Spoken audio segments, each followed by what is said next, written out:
Olá pessoal, tudo bem? Aqui é a Patrícia, esse é o Because I Read, nosso canal literário. A gente hoje está vindo aqui para conversar sobre a nossa leitura conjunta de agosto, né? Que foi o surpreendente 100 Anos de Solidão, de Gabriel Garcia Marques. Mas antes da gente começar nosso bate-papo, eu quero pedir desculpas a vocês, porque nas últimas 2 semanas eu estive ausente aqui do YouTube. Eu continuei postando, publicando coisas no Instagram, no Facebook, mas infelizmente não deu por motivos de vida mesmo, né? A gente não vive só de literatura, infelizmente, né? A gente tem trabalho, tem casa, tem assuntos para resolver. E eu vou confessar para vocês que eu andei meio desanimada, assim, era tanta coisa na minha cabeça que acabei me desanimando, deixando as leituras um pouco assim de lado, infelizmente. A única que eu fiz questão de, né, não deixar para trás foi Os 100 Anos de Solidão. Não quero dizer que eu não li não, gente, eu li, mas não no mesmo ritmo que eu estou acostumada a ler. Então eu quero pedir desculpas a vocês. Espero que a partir de hoje a gente consiga de novo colocar o nosso ritmo aqui de ter vídeo toda domingo, toda quinta-feira. E vamos lá. Lembrando a vocês de não esquecer de deixar o seu like, seu curtir aí, se vocês gostarem do nosso conteúdo, de se inscrever no canal para acompanhar aqui os nossos bate-papos. Quero falar também que a gente tem um perfil no Instagram e um grupo bacana no Facebook, os links vão estar aqui embaixo. E que todo mês a gente faz uma leitura conjunta. Esse mês foi 100 Anos de Solidão. E aí já está definido que vai ser em setembro, a nossa leitura de setembro. Aproveitando o clima histórico, né, patriótico de setembro, a gente vai ler Titília e Demonão, do Paulo Rezzutti. Paulo Rezzutti é um pesquisador, né, e escritor, e esse aqui, se eu não me engano, foi o primeiro trabalho dele assim, biográfico, né, falando dos personagens históricos do Brasil, e agora tem vários outros, Pedro I, Pedro II, e tem mais, viu? E todo mundo elogia muito, eu nunca li nada dele, todo mundo elogia muito o trabalho do Paulo Rezzutti. E a gente resolveu agora aproveitar esse clima aí de 7 de setembro e ler alguma coisa sobre a história do Brasil. Convido a todos que quiserem participar dessa leitura, a gente tem um grupo super bacana de discussão no WhatsApp. Ainda não tem o link porque eu ainda não preparei, eu faço sempre um cronogramazinho, coloco o link tanto na bio do Instagram, como faço uma publicação lá no Facebook com o link para o grupo do WhatsApp. Fiquem acompanhando nossas publicações, tá? Que vocês vão ver. O link que vai aparecer aqui não é o link da leitura de agosto, mas semana que vem já entro no link da leitura de setembro. E é isso, pessoal. Vamos lá falar sobre esse livro, né? Do Gabriel Garcia Marques, eu só tinha lido até agora, já tem bastante tempo, O Amor nos Tempos do Cólera, que eu gostei bastante. E esse aqui estava na fila, ele faz parte de um box, eu podia até ter trazido o box, mas esqueci, que vem 3 livros. Eu vou deixar aqui linkado com os links da Amazon, se vocês quiserem adquirir os livros, eu pedi a gentileza de usarem o nosso link para ajudar aqui o canal, para vocês não custa nada, para mim já ajuda bastante. Eu vou deixar linkado o livro sozinho, vou deixar linkado também o box, em que no meu caso eu tenho com esse, que é 100 Anos de Solidão, Amor nos Tempos do Cólera e Crônica de uma Morte Anunciada, se eu não me engano. Esse que eu também não li, esse da Crônica de Morte Anunciada, eu quero ver se eu leio ano que vem, já é mais fininho um pouquinho. Essa edição tá linda, tá? Tá maravilhosa, super caprichadinha, da Record, gente, a editora Record. Mas esse livro aqui é um livro que tem muitas edições, tá? Muitas edições, tem edição capa mole, tem Kindle, tem audiobook. Então vocês fiquem à vontade para escolher, porque o que não falta é opção para essa leitura. Então, gente, esse aqui, às vezes, quando eu trago resenha aqui para vocês, eu falo um pouco do autor, às vezes eu falo quase nada. Nesse caso aqui, falar do autor vai, para mim, pelo menos no meu entendimento, vai fazer diferença. Então a gente vai conversar um pouquinho sobre Gabriel Garcia Marques, né? Como esse aqui é um clássico da literatura e Gabriel Garcia Marques é um nome, né, de destaque, de muito destaque dentro da literatura latino-americana, acho que a maioria das pessoas já ouviram falar dele, eu pelo menos desde sempre, né, ouviu falar de Gabo, né, como o pessoal chama ele, a gente vai chamar aqui de Gabo que fica mais fácil, né? Mas eu não sabia muito da vida dele. Ao fazer essa leitura, eu fui pesquisar e, gente, muita coisa interessante aí pra gente falar desse autor. Ele nasceu em 1927, em Aracataca, na Colômbia, uma cidadezinha na Colômbia. Ele cresceu, essa primeira infância dele, até os 8 anos, ele cresceu com os avós maternos e algumas tias. Os pais se mudaram para Barranquilla, ele parece que entre 11 filhos, tá?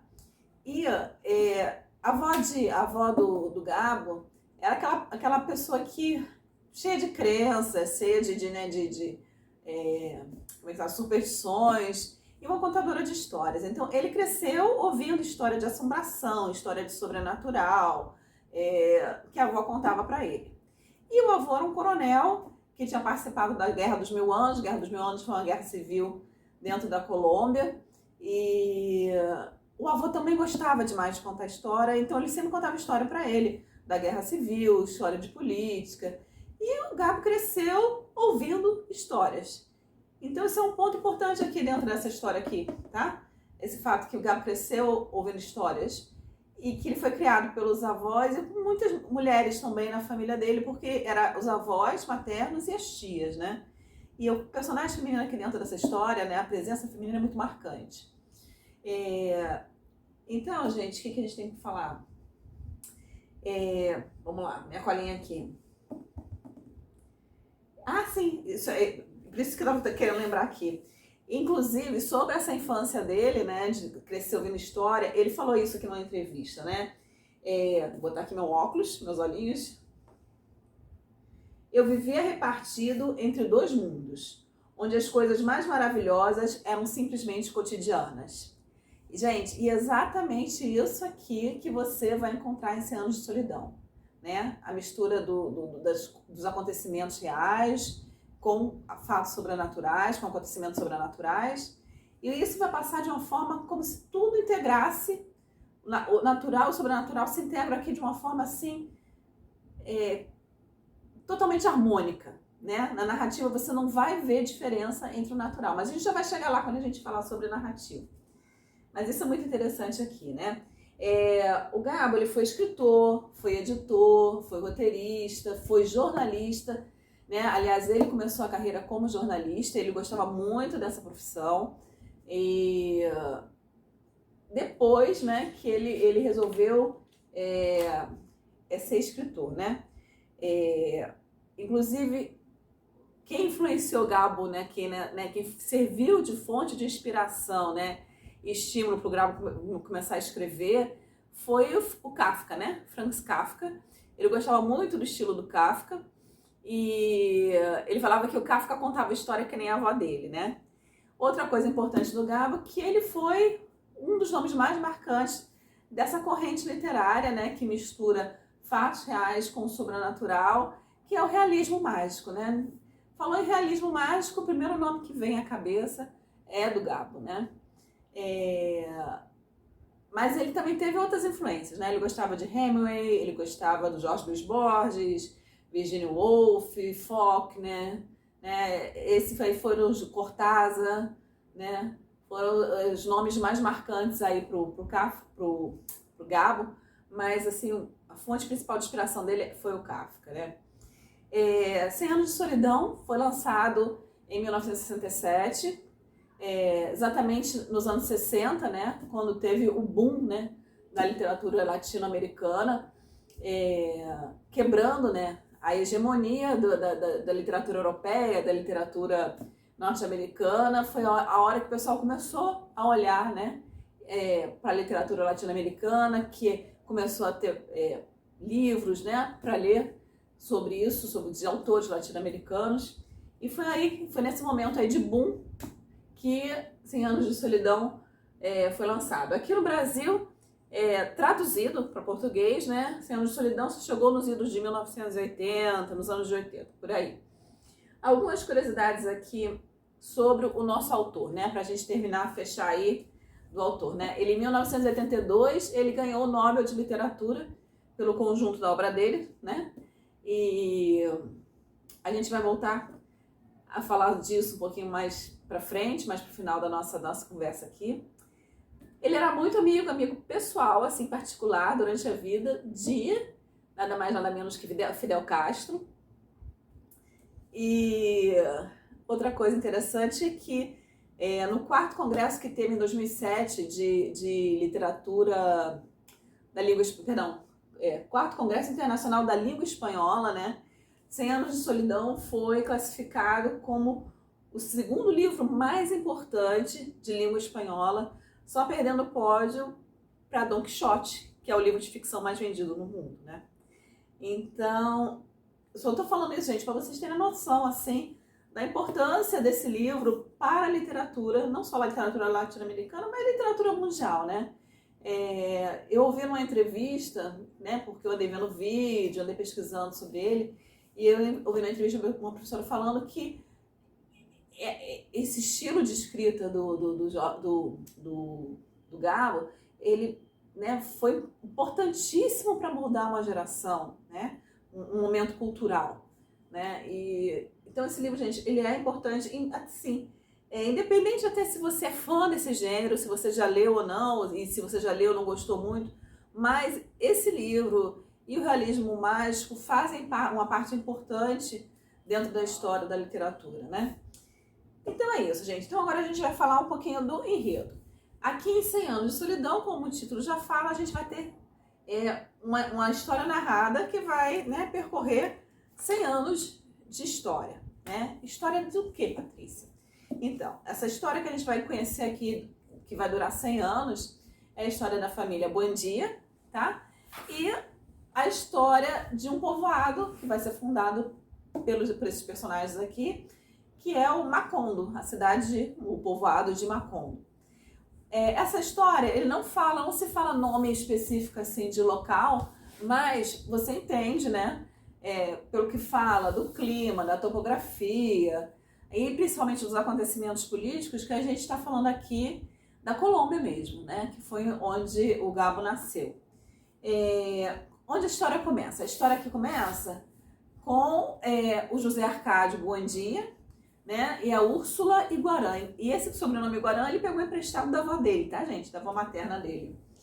E o José Arcádio e a Úrsula são primos, né? E desde pequenininho todo mundo fala que eles vão se casar e realmente eles acabam se apaixonando, acabam se casando, moram nesse povoado. Só que um dia, por um motivo lá que eu não me lembro agora, mas o José Arcádio se mete lá numa briga e vai defender, acho que a honra da Úrsula, eu não me lembro exatamente o que, mas acaba se envolvendo num duelo. Nesse duelo ele mata o outro cara e esse cara começa a assombrar ele. Ele vê esse cara em tudo quanto é lugar.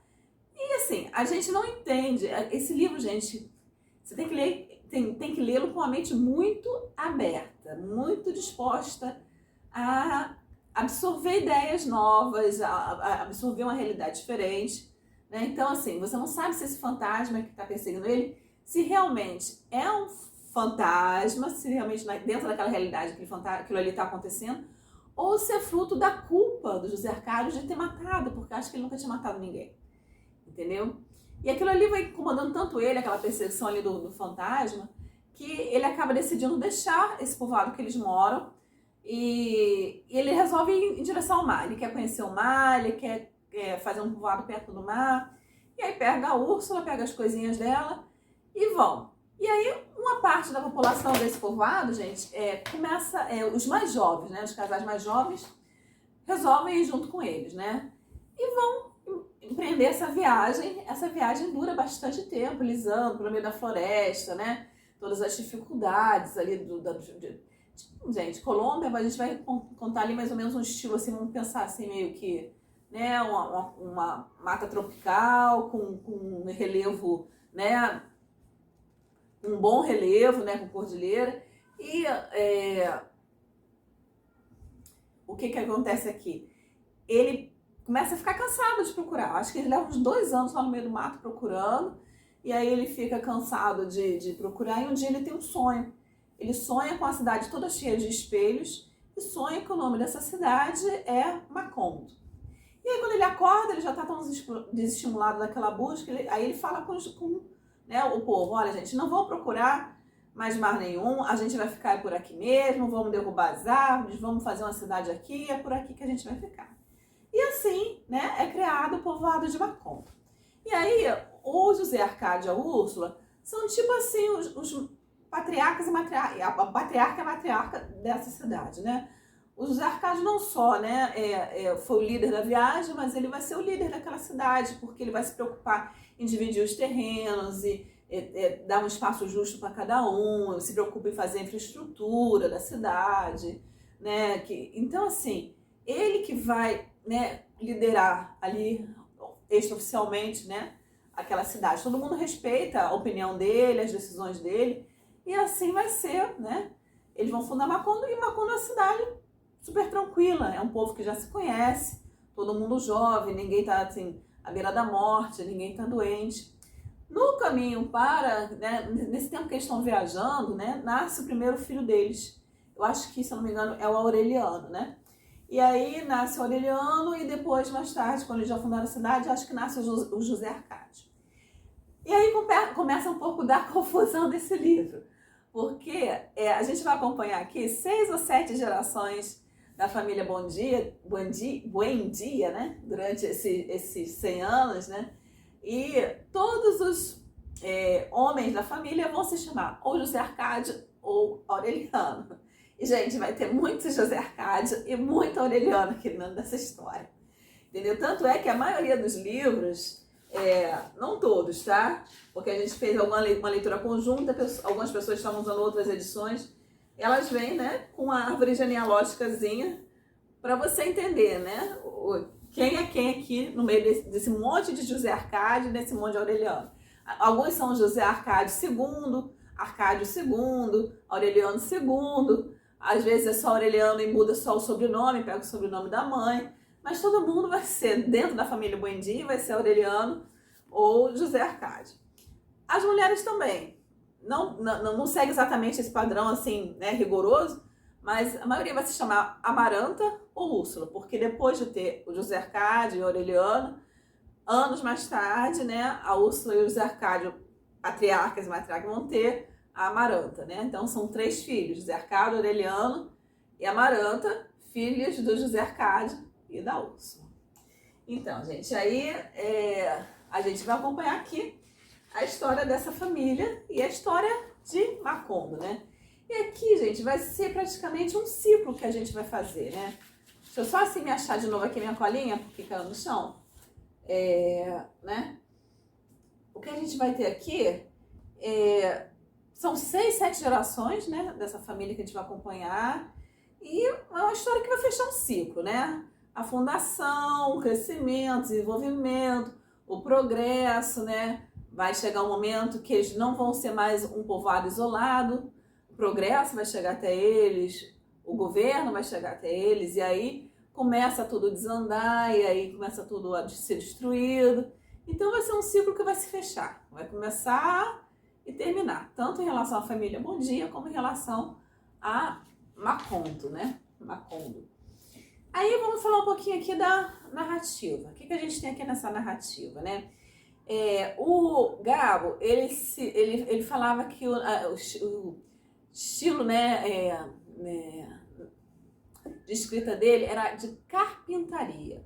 O que ele queria dizer com isso, né? Porque para você ser um carpinteiro, você tem que pega aquela obra bruta e você começa a trabalhar aquele material, aquela madeira, e você vai se preocupar com os detalhes, né? E você vai fazer toda a arte ali daquela madeira, todo o trabalho, todo o entorno, o relevo. Ele falava que a escrita dele era isso, que ele não tinha pressa para terminar. E ele fazia rascunho, às vezes ele voltava, consertava tudo. É um trabalho de carpintaria que ele falava. E Gabo é um contador de histórias, né? Então, assim, ele vai descrever aqui, ele não vai ter pressa em descrever personagem, ele não vai ter pressa em descrever lugar, em descrever situação, em descrever sentimentos. Ele não é prolixo, não, gente. Eu não acho que a história é prolixa.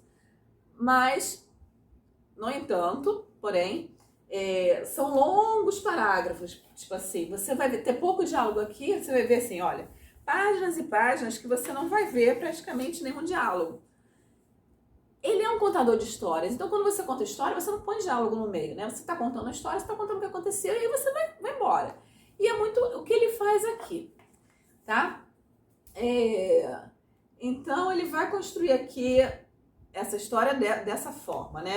É uma narrativa em terceira pessoa. A gente vai ter um narrador que é onisciente.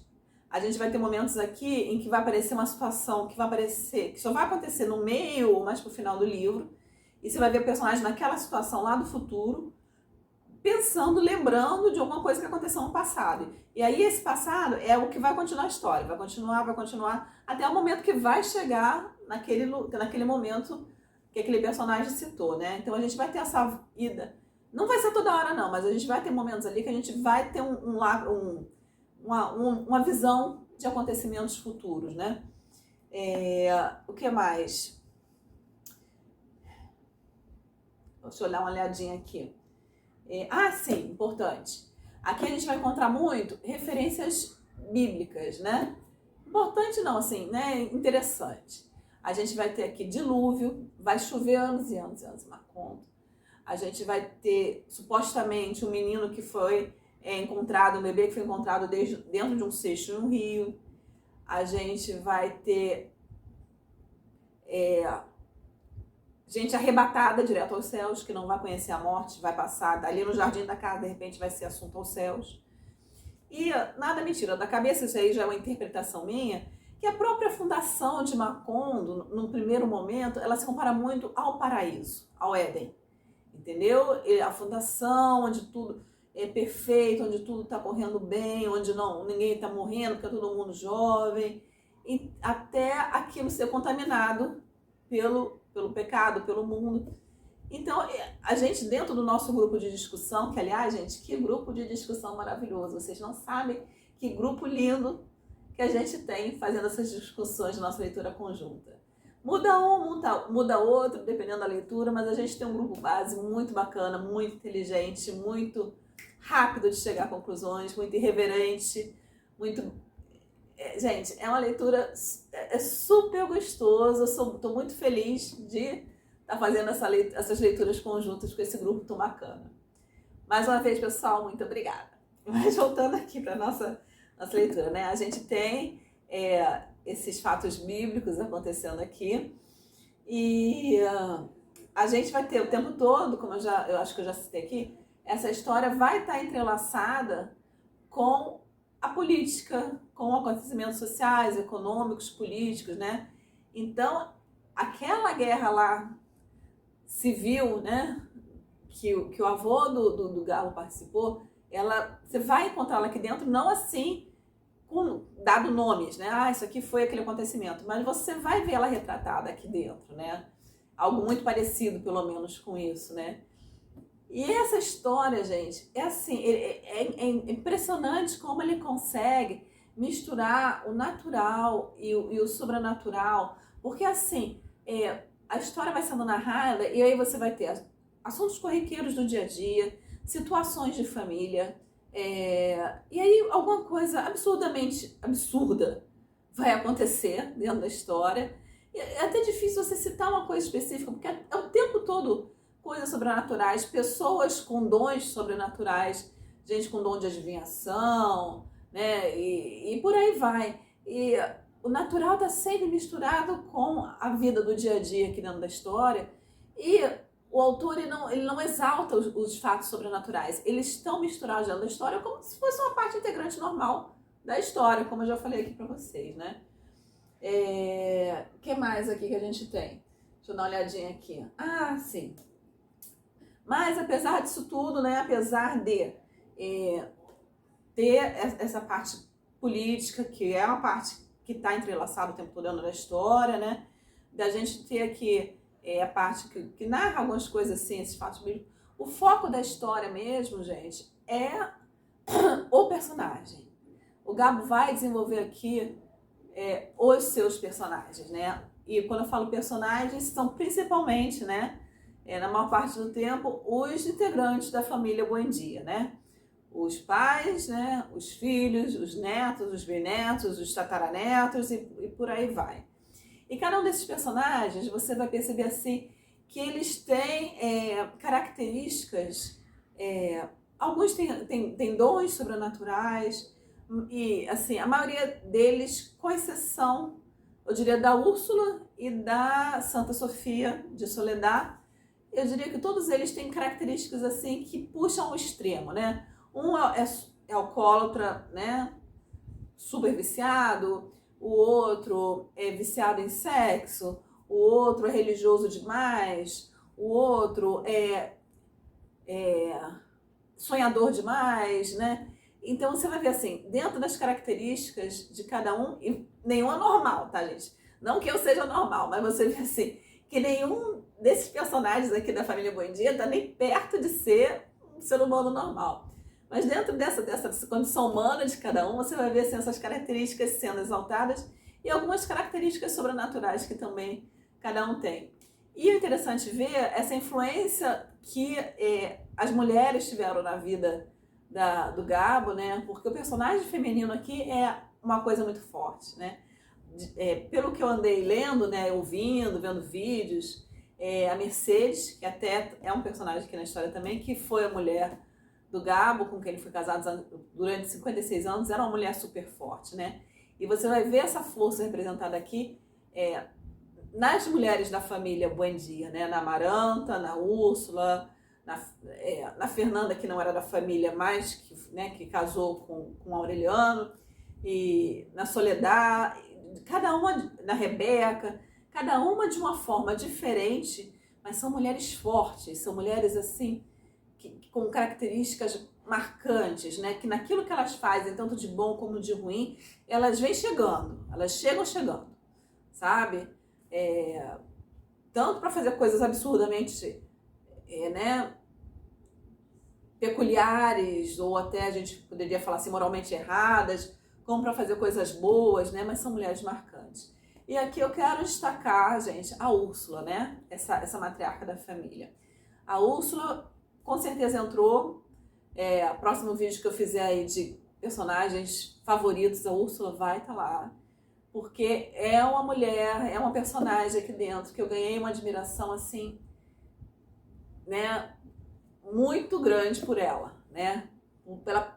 Pela força da personagem, pela característica. E aí eu queria até ler um pedacinho aqui que fala, logo no início, que fala da Úrsula, quando eles chegam a Macondo, que funda o povoado, né? E assim fala assim, e aqui fala assim da Úrsula, né? A diligência de Úrsula andava passo a passo com a do seu marido. Ativa, miúda, severa, aquela mulher de nervos inquebrantáveis e que em nenhum momento de sua vida alguém ouviu cantar, parecia estar em todas as partes do amanhecer até a alta noite, sempre perseguida pelo suave sussurro de suas anáguas rendadas. Então, gente, isso aqui é só para vocês terem ideia de quem é essa personagem, né? E aqui durante o livro, você viu que linguagem linda também do Gabo, né? Uma linguagem assim quase poética. É uma leitura que, apesar dela não ter muito parágrafo, de ser assim muito, né, narrativa direta, assim, sem diálogo, ela não fica, pelo menos para mim, ela não ficou cansativa quase em nenhum momento. Às vezes, vou ser sincera, ficou um pouquinho. Mas, aí eu usei uma alternativa, gente, que eu descobri, e eu vou deixar linkado aqui para vocês na descrição do vídeo. Tem audiobook disponível de graça no YouTube desse livro.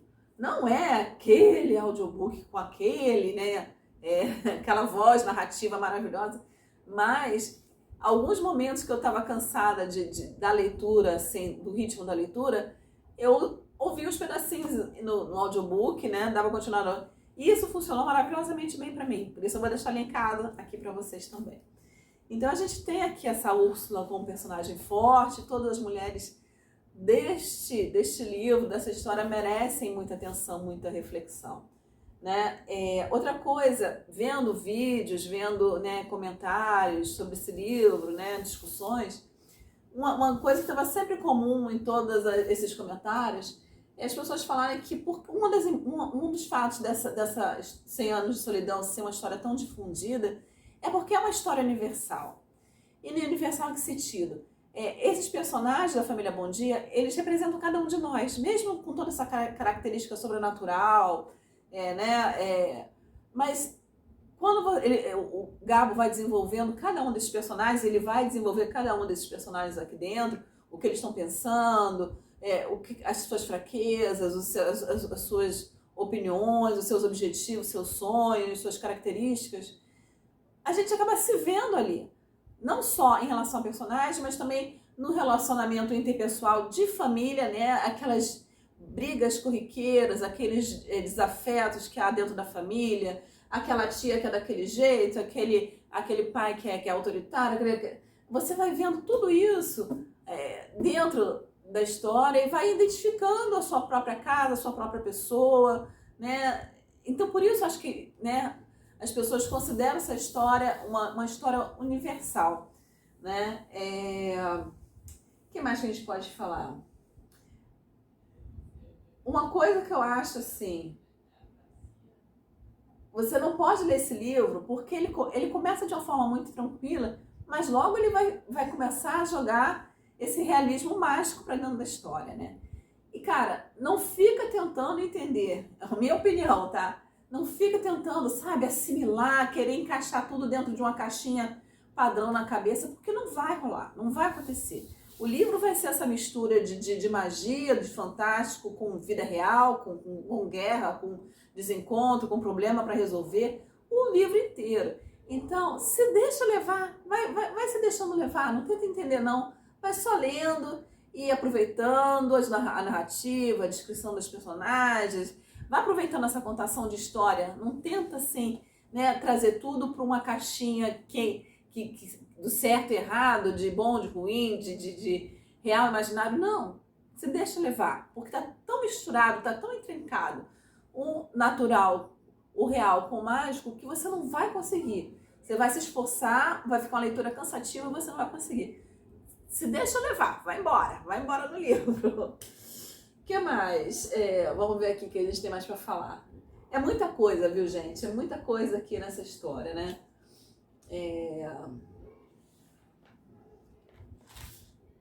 Bom, então, o que a gente concluiu aqui dessa história, né? Não dá para falar para vocês muito assim de enredo no sentido assim, aconteceu isso, aí depois aconteceu aquilo, dá umas dicas assim de acontecimentos, porque acontece muita coisa, é muita coisa acontecendo.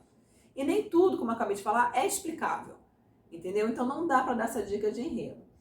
Mas, como eu já disse, o que dá para tirar daqui? É uma história que vai fazer um ciclo completo, vai começar do zero, né? Vai chegar ao ponto máximo e vai voltar para o zero de novo. Quando vocês lerem esse livro, vocês vão entender do que eu estou falando, né? Para mim, uma das conclusões que eu tirei foi que ela mostra assim de forma muito eficaz, né? Esse fato da vida, que às vezes uma coisa que é boa, que é pura, que é harmônica, ela pode ser destruída pela ganância de poder, pela ganância de riqueza, né? E você vai sentir isso muito acontecendo em Macondo, né? No povoado de Macondo, com as pessoas de Macondo, e principalmente dentro da família Buendia, né? Outra coisa assim que eu concluí, Patrícia, né? Essa história aqui, o realismo mágico chegou para ficar, né?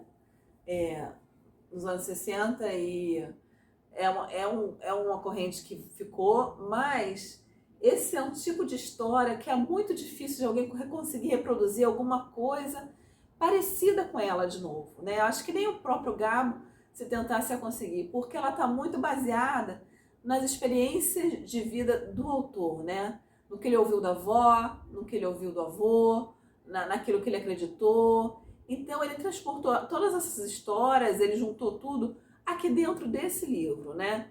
Então para ele fazer um outro livro, né, parecido ia ser complicado, porque não ia chegar, sabe, à altura. Esse aqui ele conseguiu fazer toda uma mescla, né, de experiências de vida, de conhecimento de vida, e trazer isso aqui para dentro de uma forma que ficou assim especial, né, peculiar. Eu acho que é uma coisa muito interessante desse livro, é isso.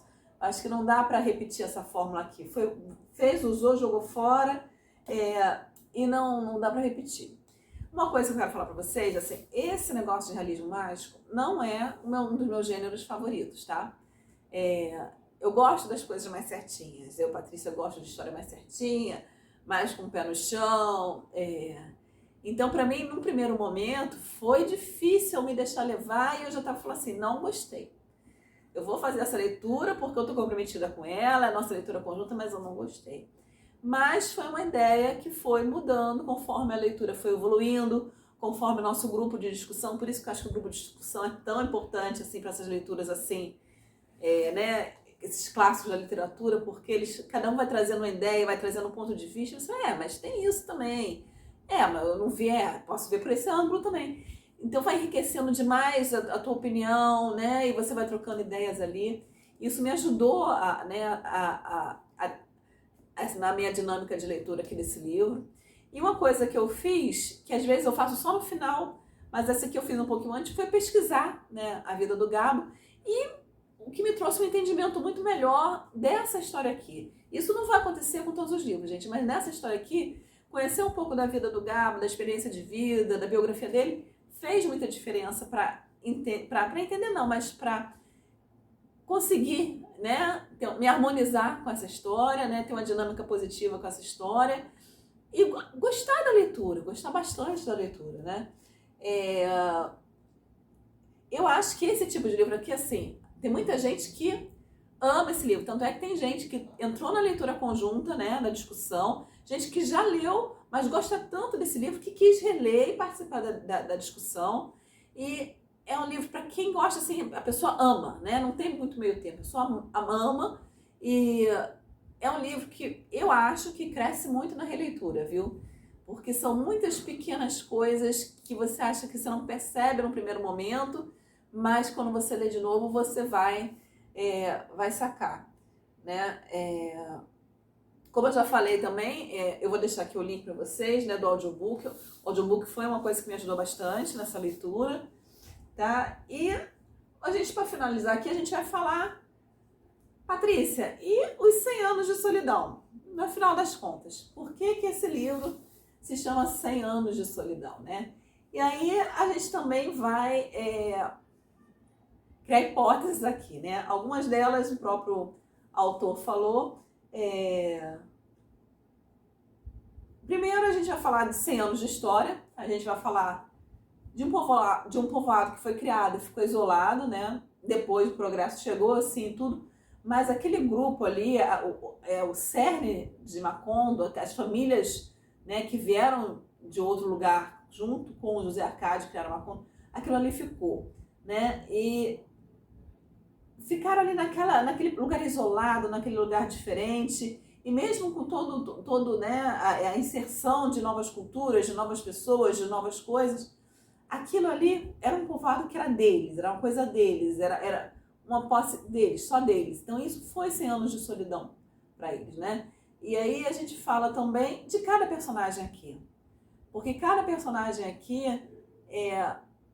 representa cada um de nós, né? E cada um de nós, nós somos um universo único. E às vezes a gente não consegue se parear com os outros, a gente não consegue ter aquela identificação com situações, com pessoas, com lugares, e às vezes a gente acaba se sentindo sozinho. E durante o livro você vai vendo, eu queria ler para vocês alguns trechos que alguns dos personagens mais importantes, o autor vai dando essa deixa, né? Sobre a solidão do personagem, né? Então deixa eu ler aqui para vocês. Eu não vou falar nome de personagem nem nada para não ficar dando spoiler, mas só vou ler uns trechinhos, tá? Aureliano, né? Buendia, que aqui não diz nada porque a maioria é Aureliano, né? Aureliano Buendia quase conseguiu compreender que o segredo de uma boa velhice não é mais do que um pacto honrado com a solidão. Né? Então aqui a gente tem essa aqui, outro. No entanto, na impenetrável solidão da decrepitude, teve tanta clarividência para examinar até os mais insignificantes acontecimentos da família, que pela primeira vez viu com nitidez as verdades que suas ocupações de outros tempos tinham impedido que visse.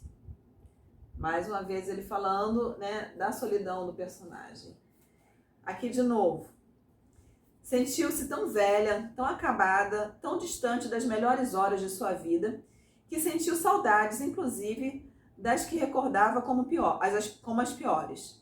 e só então descobriu como faziam falta as lufadas de orégano da varanda e o vapor das roseiras ao entardecer e até a natureza bestial dos forasteiros. Seu coração de cinza amassada, que tinha resistido sem fraquejar aos golpes mais certeiros da realidade cotidiana, desmoronou nos primeiros embates de nostalgia. A necessidade de sentir-se triste ia se transformando num vício conforme os anos a devastavam. Humanizou-se na solidão. Né? E é a solidão do personagem, né, gente?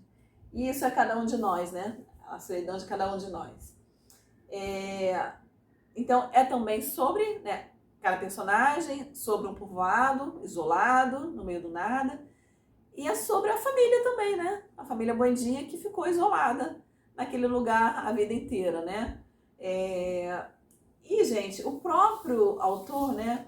E aí eu vou voltar ao momento que o Gabo ganhou o Nobel de Literatura, que ele foi na academia, isso foi em 87, se não me engano, e ele foi lá na Academia Sueca de Letras e ele fez um discurso que, dentro da literatura, é um discurso que ficou memorável. Eu, honestamente, eu não vi todo o discurso, mas num dos vídeos que eu vi falando sobre a vida do Gabo, tem um trechinho desse discurso e eu queria ler para vocês, tá? Agora eu vou pegar aqui minha colinha, que é a parte final do discurso, e ele fala sobre 100 anos de solidão e ele fala da solidão da América Latina, né? Mas ele fala assim aqui, olha, no finalzinho, só um instantinho.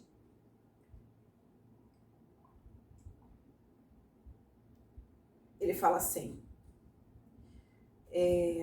nós, os inventores de fábulas que acreditamos em tudo, nos sentimos no direito de acreditar que ainda não é demasiado tarde para nos lançarmos na criação da utopia contrária. Numa nova e arrasadora utopia da vida, onde ninguém possa decidir pelos outros, até mesmo a forma de morrer. Onde de verdade seja certo o amor e seja possível a felicidade, e onde estirpes condenadas a 100 anos de solidão tenham, enfim, e para sempre, uma segunda oportunidade sobre a Terra. Então, gente, né, 100 anos de solidão. Então, tá aí as dicas, né, para entender o título, né, e essa narrativa aqui super diferente, super peculiar, super importante. Não é o meu livro favorito da vida, não é um gênero que eu ame, mas estou muito feliz de ter realizado essa leitura. Aumentou muito, assim, me deu um leque, né? Aumentou meu universo literário. É um autor maravilhoso. Eu ainda quero ler outro livro que eu não li ainda dessa caixa, que é Crônica da Morte Anunciada. Eu quero ler Ninguém Escreve ao Coronel, que parece que era o livro favorito dele, eu quero ler ainda. E foi uma super leitura, gente, super indico, sabe? Não tem erro. Se você não gostar, se for que nem eu, assim, não é meu gênero, mas eu tenho certeza que você vai fechar a última página dizendo que foi uma leitura válida. É um livro para ler sem pressa, tá? Não é livro para ler correndo, é ler sem pressa, com calma. E que nem ele, faz uma carpintaria aqui também, sabe? Vai aproveitando os detalhes, vai vendo as entrelinhas, vai curtindo. E é um livro que é engraçado, tem horas que você ri demais aqui com as coisas que acontecem, de tão absurdas que elas são, né? Valeu muito a leitura, gente. É isso aí. Quinta-feira a gente está de volta aqui trazendo o book haul aí de julho, as leituras de julho, o que a gente vai estar lendo, perdão, julho não, gente, agosto, o que a gente leu em agosto, o que a gente vai ler agora em setembro, e é isso. Muito bom falar com vocês, mais uma vez para lembrar vocês, não esquecer de deixar o seu curtir, de se inscrever no canal, e a gente se vê. Tchau, tchau.